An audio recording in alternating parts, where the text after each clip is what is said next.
Good morning, everyone. Thank you for joining me. My name is Caitlin Ryman.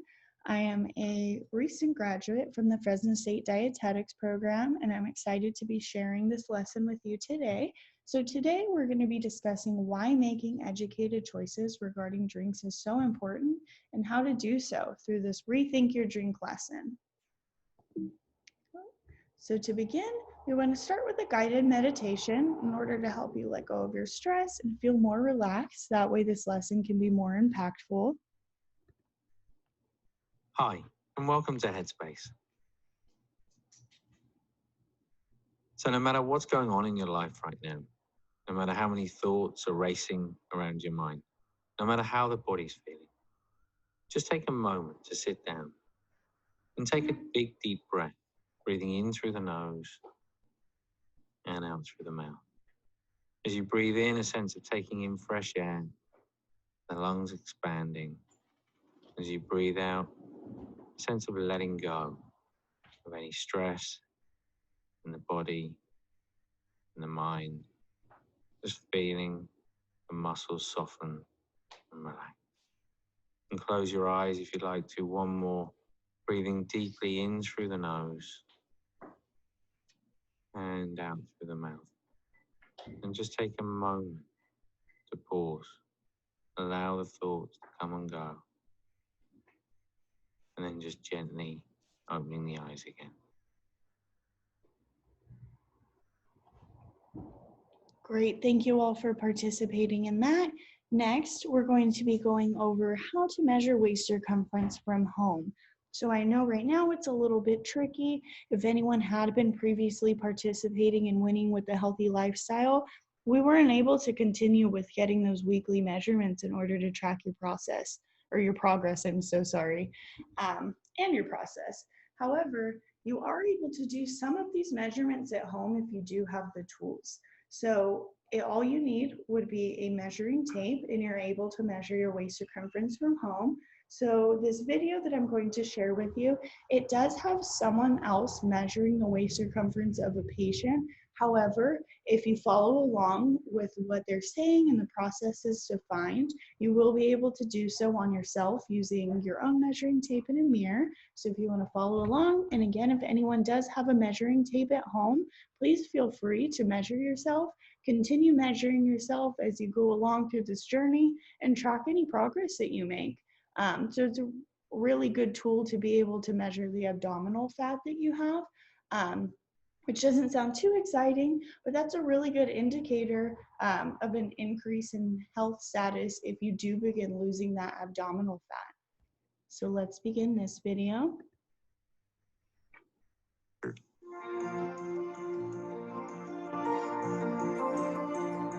To define the level at which the waist or abdominal circumference is measured, a bony landmark is first located and marked.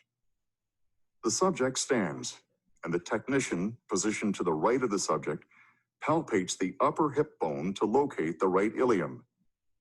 Just above the uppermost lateral border of the right ilium, a horizontal mark is drawn, and then crossed with a vertical mark on the mid-axillary line. The technician places the measuring tape around the trunk at the level of the mark on the right side. The technician then inspects all sides to make sure the measuring tape is in a level horizontal plane. Mirrors on the wall are used to assure correct horizontal alignment of the steel measuring tape. This is especially helpful for women with hourglass-shaped torsos and for overweight subjects. The tape is then tightened slightly without compressing the skin and underlying subcutaneous tissues. The measure is recorded in centimeters to the nearest millimeter. Okay, thank you so much for watching that. And again, there are other tools out there, other videos, if that is something that you're interested in. Again, measuring waist circumference can be a good tool to measure any sort of progress that you're making. So next, why do your drink choices even matter in the first place? So you may be wondering, why is this lesson even important?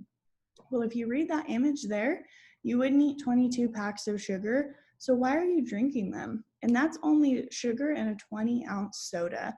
So that image is a little shocking, but it really does have a lot of truth to it. Sometimes these sugars and these calories in our drinks really are hidden because we don't learn very often to make mindful decisions when it comes to choosing these drinks the same way we do when it comes to choosing foods. So that's something that we want to focus on today. So any sort of drink can add a large amount of sugar and calories to the diet without realization if you're not reading nutrition labels. So reading the nutrition labels and making educated choices is really important to maintaining your healthy lifestyle. So a reason this is important is because if you routinely drink the beverages that are high in calories, high in sugar, they can often lead to a weight gain, an increase in risk for diseases such as type 2 diabetes. So if you're regularly consuming these high sugar drinks, say you're having sodas multiple times a day, every day, that leads your blood sugar levels to be at a constant state of elevation. So when your body's experiencing this long-term elevation over an extended amount of time, it may become insulin resistant. And insulin is the hormone that regulates your blood sugars. So if this isn't working properly, it can lead to type 2 diabetes. So again, it's really important to be making sure that you're making mindful choices when choosing your beverages. They also lack the additional nutrients oftentimes. And again, these are just generalizations. That's why it's so important to read the nutrition labels of each individual beverage. However, as a generalization, they often lack additional nutrients such as the protein, fat, fiber, vitamins, minerals that all make things healthier and make them more filling. So maybe you're grabbing a Frappuccino on the way to work in the morning. That's lacking a lot of the additional vitamins, nutrients, fiber, protein that maybe another breakfast may have, or any other sort of drink choice. Maybe if you need the caffeine, instead you could just get a black coffee. However, the lack of additional nutrients makes these choices less filling. So often the protein and the fiber are really what make us feel full and satiated. So if you're lacking these nutrients in something, you're not going to feel full from that Frappuccino. Maybe you'll feel a little full at first because it's so much sugar, so much content, but that's going to wear off after your blood sugar spike goes down. After you digest a little bit, you're not going to feel full until lunchtime. So really thinking about whether it's worth adding these additional calories, the additional sugar, if it's really not bringing any increase in nutrients to your body. So again, that went on a couple tangents, but overall, your drink choices really do matter. So next, why water? So we always hear that water is the optimal choice when choosing a beverage. And that's because water is essential to life. You have to have adequate water consumption to be able to maintain normal function in the body. So your muscle's about 65% water and your fat is about 10 to 40% water. So you really do need to be consuming enough water in order to replenish these things in your body. It's also important for your brain, so you want to make sure that that has enough fluid to properly function as well. It has 0 calories, carbohydrates, fat, or sugar. So again, you're not getting any nutrients from this. However, again, it's essential to life because it composes part of your body. So we do need to consume this water. Some important functions are maintaining temperature, joint and mucous membrane lubrication, so making sure that your joints are properly lubricated, transporting nutrients in your body, and keeping your acid-base balance, so making sure everything's balanced in your body. So fluid recommendations vary based on also not only being a man or a woman, but any sort of physical activity or anything else that you're doing. So an athlete may require more, will require more water than someone who's sedentary.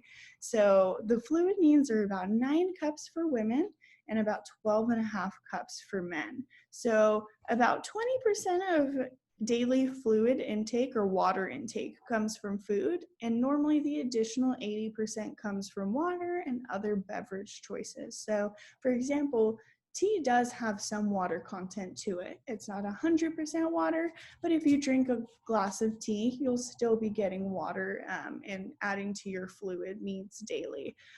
Also, fruits and vegetables such as melons, cucumbers, any of those really water-dense fruits and vegetables will be adding to your fluid needs daily. So oftentimes people may wonder if they are consuming enough water, but as long as you're drinking it throughout the day, you're consuming other beverages, and you're having a lot of those fruits and vegetables with a high water content, you should be receiving adequate amounts. However, if you feel like you're dehydrated at any point, or you do worry that you're not consuming enough water, you could try to track it for a couple days and see if you are getting enough, just to make sure.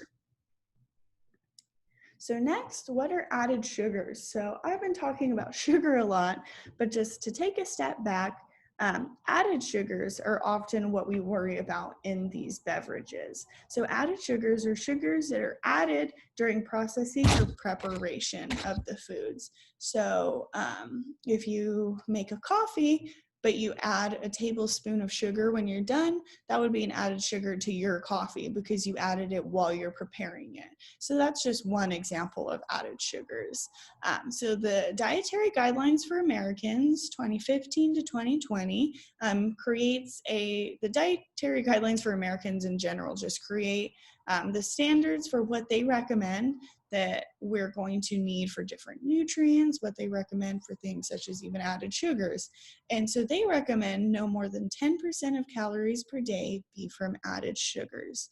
So for example, if someone is following an 1800 calorie diet, that would be no more than 180 calories of added sugar. So 180 would be 10% of 1800.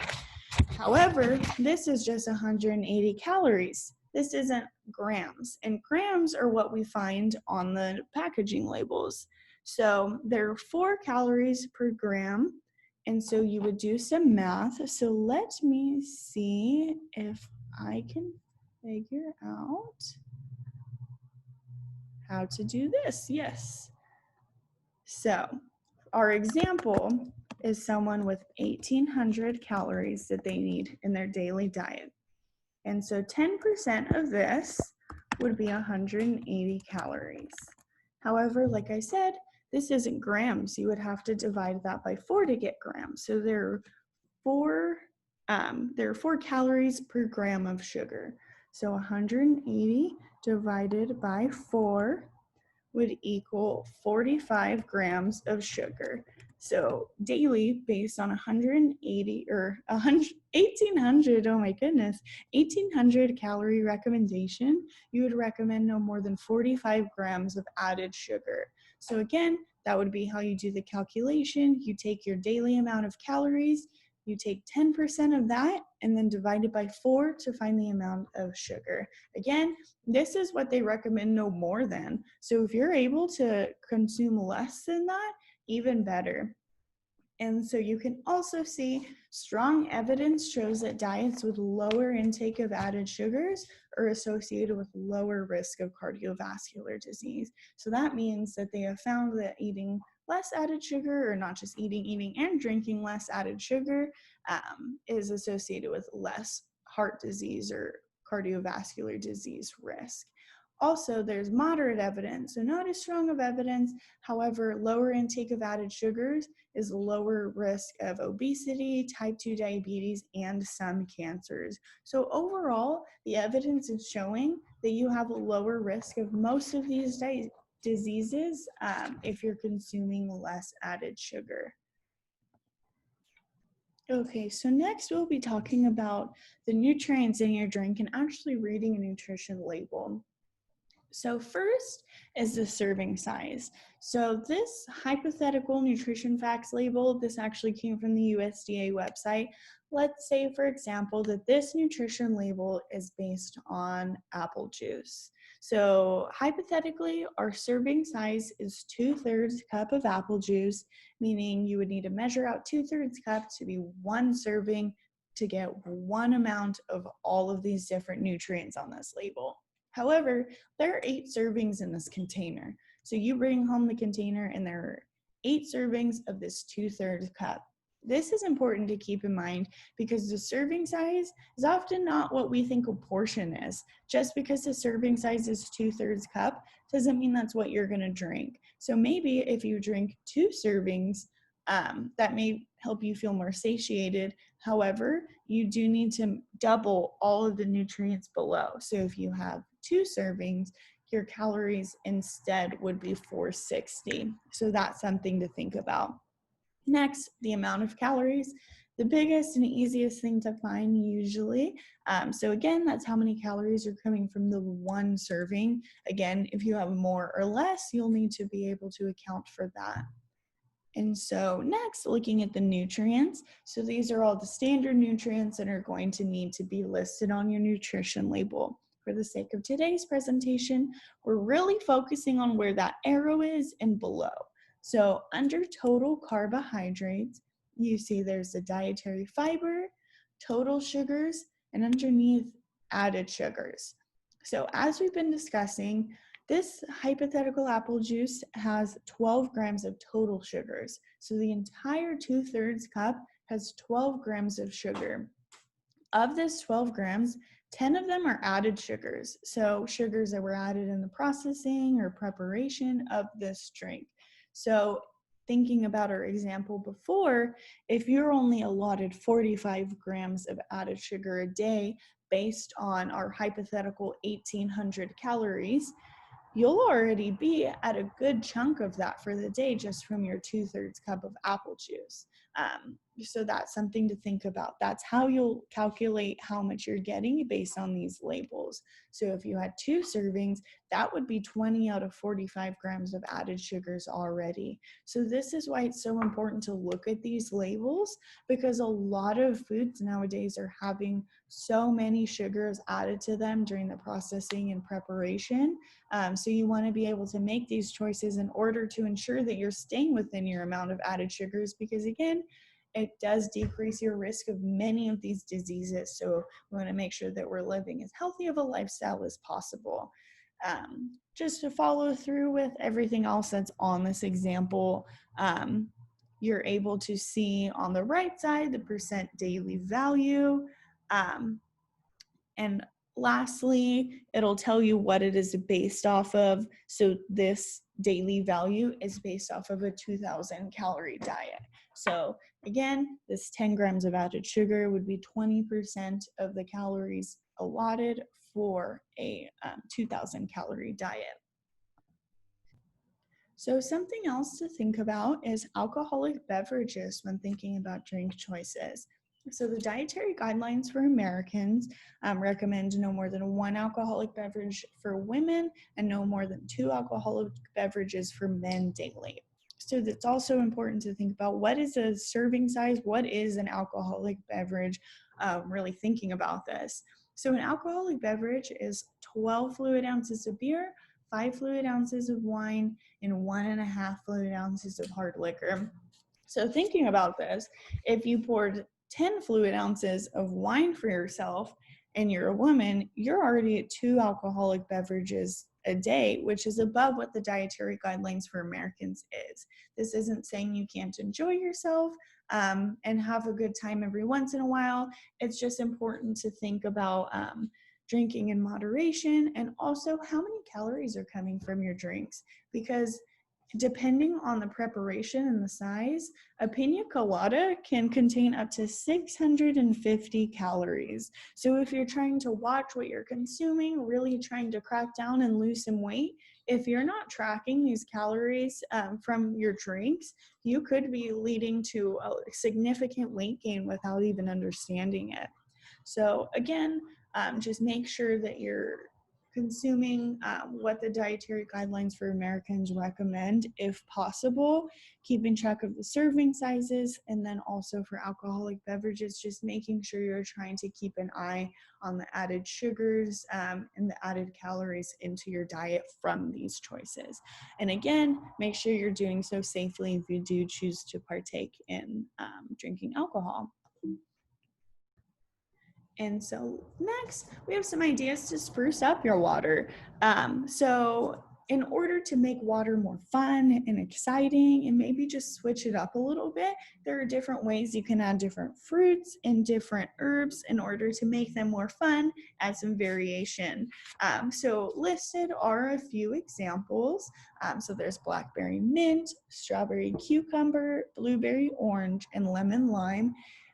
It has some instructions here as well. So you're going to cut up the herbs, the fruit, put them all in either a jar, a pitcher, anything that you have available, really just trying to make sure you're able to do so with as little added pressure as possible. You're going to cover it and then drink after 12 hours. So you can store them for up to a week. You can double, triple, half any of the recipes and just make sure you're putting them in a food safe container. So again, these ideas are really exciting, especially now that it's summertime. Like to me, adding some blackberries and mint to some water sounds phenomenal on a hot day here. So here are some ideas for you guys again, and you're able to look some up online. If you guys come up with anything that you enjoy, please feel free to share. I would love to hear any feedback on any of these if anyone tries one. And so here are my references. And so thank you all for participating in this lesson. I'm really excited for this program to be happening. Again, if anyone has any questions, please reach out to the coordinators for this program, and hopefully they'll be able to reach out to me and I'll be happy to help. I hope you guys gained some good information from this lesson. I hope you understand why it's so important to make educated beverage choices, and I hope everyone stays safe. Thank you.